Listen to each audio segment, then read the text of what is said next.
কিছু মানে লেখছে তুমি মনে হয় চলে যাবা, এটা মনে হচ্ছে। ও আমি মনে হয় চলে যাব।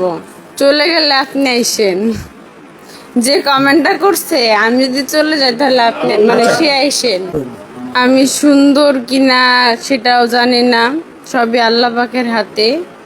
তবে আমি আমার কাছে বেস্ট সব সময়।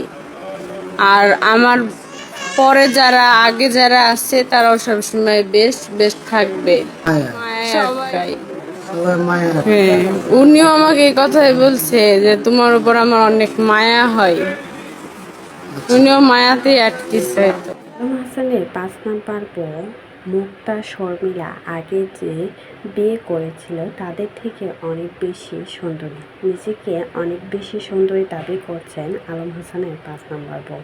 বললেন, আমার দিক থেকে আমি সবসময় মনে করি আমি অনেক বেশি সুন্দর।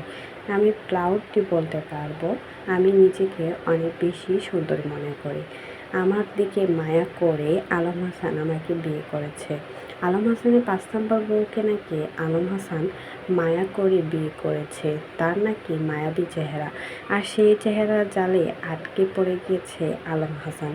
এই নিয়ে ৫টা বিয়ে করলো আলম হাসান, কিন্তু বেচারার একটা বউ টিকে থাকে নাই। সবগুলো বউ তাকে ছেড়ে চলে যায়। সব সময় দোষারোপ করে আসছে বউদের। শর্মিলা নাকি পরকীয়া করত, সেই পরকীয়ার জন্য শর্মিলা চলে যায়। শর্মিলা কিন্তু এখন পর্যন্ত বিয়ে করে নাই। ২ বছরের উপরে হয়েছে শর্মিলা আলম হাসানের সংসার ছেড়ে চলে গিয়েছে, অথচ সে কিন্তু এখনো বিয়ে করে নাই। আর এদিকে মুক্তা বেচারিকে সবসময় দোষারোপ করে আসছে। মুক্তা নাকি অনেক বেশি খারাপ, পতিতালয় থেকে মুক্তাকে ধরে নিয়ে আসছিল। আর সেই মুক্তা এখন আলম হাসানকে ছেড়ে অনেক ভালো আছে। মুক্তার চরিত্র ভালো নয়, এই মুহূর্তে আকাম কুকাম করে বেড়ায়।